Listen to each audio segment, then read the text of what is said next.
नमस्कार साथियों, मैं अंशु नागवंशी विनायक इंस्टीट्यूट के इस प्लेटफॉर्म पर आप सभी का स्वागत करती हूँ।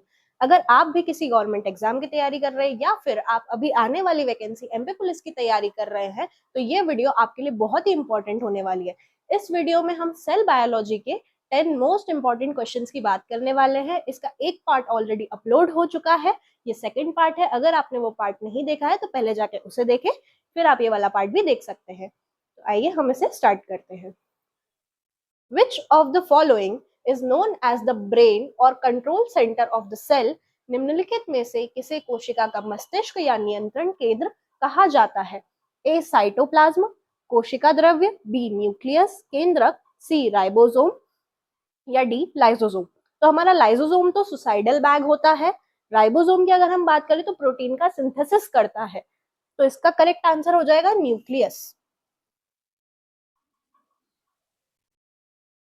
Which cell organelle is responsible for lipid synthesis and detoxification of drugs? Lipid निर्माण और दवाओं के विषैले प्रभाव को कम करने के लिए कौन सा कोशिका अंगक जिम्मेदार है? तो इसका करेक्ट आंसर हो जाएगा स्मूथ एंडोप्लाज्मिक रेटिकुलम, चिकनी अंतः प्रद्रवी जालिका। बाकी का भी मैं आपको बता देती हूँ। गोल्गी बॉडी जो होता है बेसिकली ये ट्रांसपोर्ट करता है और पैकेट्स बनाने का काम करता है। न्यूक्लियोलस की बात करें तो ये एक डेंस, हम कह सकते हैं, मेम्ब्रेन होती है। ए वाले ऑप्शन की अगर हम बात करें रफ एंडोप्लाज्मिक रेटिकुलम, तो ये जनरली प्रोटीन का सिंथेसिस करता है। और मैं इसकी बात करूं तो ये अगर हमारी बॉडी में कोई ड्रग है या पॉइजन चला जाता है ना, तो उसे भी रिमूव करने का काम करता है।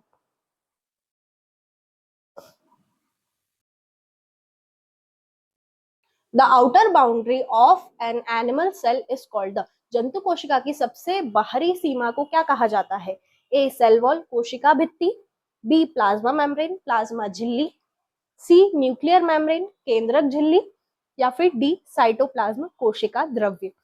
साइटोप्लाज्म तो नहीं हो सकता है क्योंकि ये एक लिक्विड प्रेजेंट होता है हमारे सेल के अंदर। न्यूक्लियर मेम्ब्रेन नहीं हो सकता है क्योंकि न्यूक्लियस के अराउंड जो झिल्ली प्रेजेंट होती है उसे हम न्यूक्लियर मेम्ब्रेन कहते हैं। तो इसका सही आंसर हो जाएगा प्लाज्मा मेम्ब्रेन। सेल वॉल इसलिए नहीं होगा क्योंकि सिर्फ प्लांट्स में ही सेल वॉल प्रेजेंट होती है, एनिमल सेल में प्रेजेंट नहीं होती है। इसका करेक्ट ऑप्शन है प्लाज्मा मेम्ब्रेन।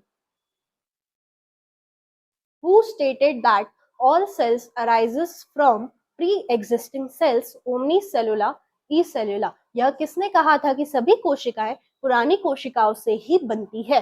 ए रॉबर्ट हुक, बी रुडोल्फ विर्को, सी लुइस पास्चर या डी श्वेन। तो श्वेन जो थे उन्होंने सेल थ्योरी दी थी, शील्डन एंड श्वेन, जो हम पहले भी पढ़ चुके हैं। रॉबर्ट हुक ने डेड सेल की डिस्कवरी करी थी। तो इसका करेक्ट आंसर है रुडोल्फ विर्को, जिन्होंने ये स्टेटमेंट दिया था that all the cell arises from pre existing cell या फिर ओमनी सेलुला ई सेलुला।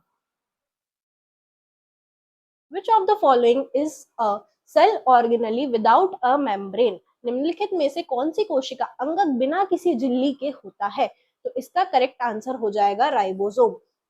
बाकी तीनों के पास अपनी अपनी मेम्ब्रेन होती है, अपनी अपनी झिल्लियां होती है, सिर्फ इसके पास ही नहीं होती है। The fluid present inside the nucleus is known as, केंद्रक के अंदर पाए जाने वाले तरल पदार्थ को क्या कहा जाता है? ए साइटोप्लाज्म, कोशिका द्रव्य, बी न्यूक्लियोप्लाज्म, केंद्रक द्रव्य, सी प्रोटोप्लाज्म, जीव द्रव्य, या डी मैट्रिक्स। तो मैट्रिक्स तो नहीं हो सकता। साइटोप्लाज्म जो होता है वो हमारे सेल के अंदर जो लिक्विड होता है उसे कहते हैं। न्यूक्लियोप्लाज्म और साइटोप्लाज्म को मिला दे तो हमारा प्रोटोप्लाज्म बन जाता है। तो इसका करेक्ट आंसर हो जाएगा nucleoplasm. Which of the following stores water, waste and food inside a plant cell? पादप कोशिका के अंदर पानी, अपशिष्ट, वेस्ट और भोजन का संचय कौन करता है? ए लाइसोसोम, बी वैक्यूल, सी सेंट्रोसोम या डी राइबोसोम। तो राइबोसोम तो प्रोटीन फैक्ट्री कहलाते, तो राइबोसोम नहीं हो सकता है। लाइसोसोम सुसाइडल बैग है तो नहीं हो सकता है। इसका करेक्ट आंसर हो जाएगा वैक्यूल्स। वैक्यूल्स में भी कौन सा? स्टोमेटा।